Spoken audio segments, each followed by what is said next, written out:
श्री शिवाय नमस्तुभ्यम। स्वागत है आपका शिव पुराण श्री रुद्र संहिता तृतीय खंड 7वें अध्याय में पार्वती का नामकरण।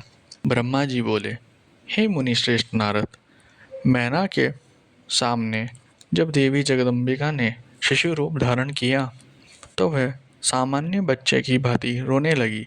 उनका रोना सुनकर सभी स्त्रियां और पुरुष जो उस समय वहां उपस्थित थे प्रसन्न हो गए।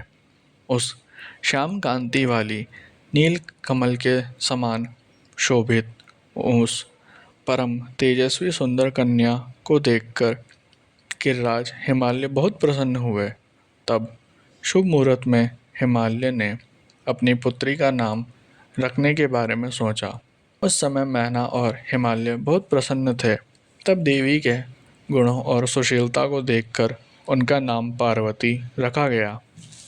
चंद्रमा की कला की तरह हिमालय पुत्री धीरे धीरे बड़े होने लगी। उसके अंग प्रत्यंग चंद्रमा की कला एवं बिंब के समान अत्यंत शोभायमान होने लगे। गिरिजा अपनी सहेलियों के साथ खेलती थी। पार्वती अपनी सखियों के साथ कभी गंगा की रेत से घर बनाती तो कभी कंदुक क्रीड़ा करती। खेलती खेलती वह बड़ी होने लगी। जब वह शिक्षा के योग्य हो गई तो आचार्यों ने उन्हें विभिन्न धर्मशास्त्रों का उपदेश देना प्रारंभ किया। उससे उन्हें अपने पूर्व जन्म की सभी बातों का स्मरण हो गया। मुने, इस प्रकार मैंने शिवा की लीला का वर्णन तुमसे किया है। एक समय की बात है, तुम शिवलीला से प्रेरित होकर हिमालय के घर गए। हे नारद, तुम शिव तत्व के ज्ञाता हो और उनकी विभिन्न लीलाओं को समझते हो। तुम्हें आया हुआ देखकर हिमालय मैना ने तुम्हें प्रसन्नतापूर्वक नमस्कार किया तथा खूब आदर सत्कार किया। तत्पश्चात हिमालय ने अपनी पुत्री पार्वती को बुलाया और उससे तुम्हारे चरणों में प्रणाम कराया। वह स्वयं भी बार बार नमस्कार करने लगे और बोले, हे मुनियों, हे श्रेष्ठ नारद, हे ब्रह्मपुत्र नारद, आप परम ज्ञानी हैं। आप सदैव सबका उपकार करते हैं। आप भूत भविष्य और वर्तमान जानते हैं। आप परोपकारी और दयालु हैं। कृपया मेरी कन्या का भाग्य बताएं और मुझे ये भी बताएं कि मेरी बेटी किसकी सौभाग्यवती पत्नी होगी।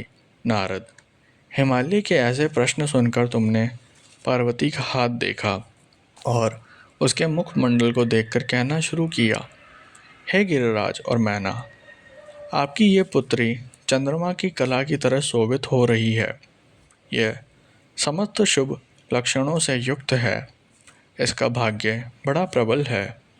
यह अपने पति के लिए सुखदायिनी होगी, साथ ही अपने माता पिता के यश और कीर्ति को बढ़ाएगी।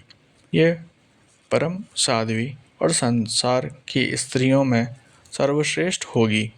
इसका पति योगी, नग्न, निर्गुण, काम वासना से रहित, माता पिताहीन, अभिमान से रहित, पवित्र एवं साधु वेशधारी होगा। इस बात को सुनकर मैना और हिमालय दोनों दुखी हो गए। पार्वती देवी सोचने लगी कि मुनि नारद की बात हमेशा सत्य होती है। जो लक्षण नारद जी ने बताए हैं वे सभी तो शिव जी में विद्यमान हैं। भगवान शिव को अपना भावी पति मानकर पार्वती मन ही मन हर्ष से खिल उठी और शिव जी के चरणों का चिंतन करने लगी।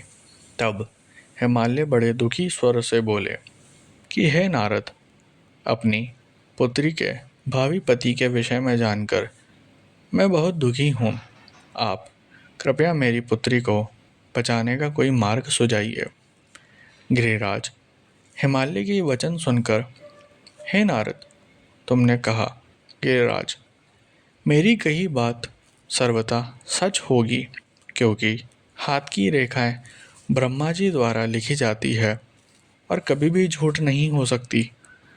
इस रेखा का फल तो अवश्य मिलेगा, किंतु ऐसा होने पर भी पार्वती सुखपूर्वक रहे, इस हेतु पार्वती का विवाह भगवान शिव से कर दें।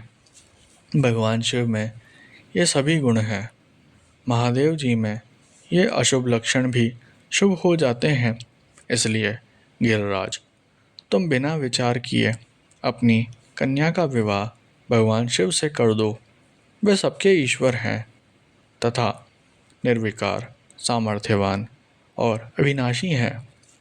किंतु ऐसा होना इतना सरल नहीं है। पार्वती विवाह तभी संभव हो सकता है जब किसी तरह भगवान शिव प्रसन्न हो जाए। भगवान शंकर को प्रसन्न करने और वश में करने का सबसे सरल और उत्तम साधन है कि यदि आपकी पुत्री भगवान शिव की अनन्य भक्ति भाव से तपस्या करे तो सब ठीक हो जाएगा। पार्वती भगवान शिव को पति रूप में प्राप्त करेगी। वह सदैव भगवान शिव के अनुसार ही कार्य करेगी, क्योंकि वह उत्तम व्रत का पालन करने वाली महासाध्वी है। वह अपने माता पिता के सुख को बढ़ाने वाली है। हे गिरिराज हिमालय, भगवान शिव और शिवा का प्रेम तो अलौकिक है। ऐसा प्रेम ना तो किसी का हुआ है और ना ही होगा। भगवान शिव इनके अलावा और किसी स्त्री को अपनी पत्नी नहीं बनाएंगे। हिमालय, शिव शिवा को एकाकार होकर देवताओं की सिद्धि के लिए अनेक कार्य करने हैं। आपकी पुत्री को पत्नी रूप में प्राप्त करके ही भगवान अर्धनारीश्वर होंगे। आपकी पुत्री पार्वती भगवान शिव की तपस्या से उन्हें संतुष्ट कर उनकी अर्धांगिनी बन जाएगी। मुनि नारद, तुम्हारे इन वचनों को सुनकर हिमालय बोले, हे मुनिश्रेष्ठ नारद, भगवान शिव सभी प्रकार की इच्छाओं का त्याग करके अपने मन को संयम में रखकर नित्य तपस्या करते हैं। उनका ध्यान सदैव पर ब्रह्म में लगा रहता है। भला वे अपने मन को कैसे योग से हटाकर मोह माया से बंधनों में फंसने हेतु विवाह करेंगे। जो भगवान शिव अविनाशी, प्रकृति से परे, निर्गुण, निराकार और दीपक की लौ की तरह प्रकाशित हैं और सदैव पर ब्रह्म के प्रकाश पुंज को तलाशते हैं, वे कैसे मेरी पुत्री से विवाह करने पर राजी होंगे। मेरी जानकारी के अनुसार भगवान शिव ने बहुत पहले अपनी पत्नी सती के सामने ये प्रतिज्ञा की थी कि वह उनके अलावा किसी और को अपनी पत्नी के रूप में कभी स्वीकार नहीं करेंगे।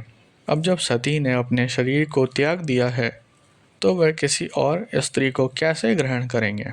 ये सुनकर आपने कहा, गिरिराज, आपको इसकी चिंता नहीं करनी चाहिए। तुम्हारी कन्या ही पूर्व जन्म में दक्ष की पुत्री सती थी और शिवजी की प्राण प्रिया थी। अपने पिता दक्ष द्वारा अपने पति का अनादर देखकर लज्जित होकर सती ने योगाग्नि में अपने को भस्म कर दिया था। अब वही देवी जगदम्बा जो पहले सती के रूप में अवतरित हुई थी, अब पार्वती के रूप में तुम्हारी पुत्री बनी है।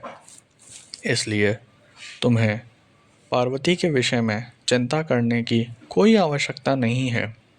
देवी पार्वती ही भगवान शिव की पत्नी होगी। तुम्हारी बातें सुनकर गिरिराज हिमालय और उनकी पत्नी मैना व उनके पुत्रों का बहुत संतोष हुआ और उनके सभी संदेह और शंकाएं पूर्णतः दूर हो गई। पास ही बैठे पार्वती ने भी अपने पूर्व जन्म की कथा के विषय में सुना।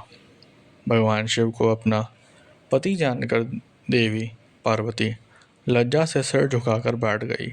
मैना और हिमालय ने उनके सिर पर हाथ फेरकर उन्हें अनेक आशीर्वाद दिए। तत्पश्चात पार्वती को तपस्या के विषय में बताकर नारद आप वहाँ से अंतर्ध्यान हो गए। आपके जाने के बाद मैना और हिमालय बहुत प्रसन्न हुए।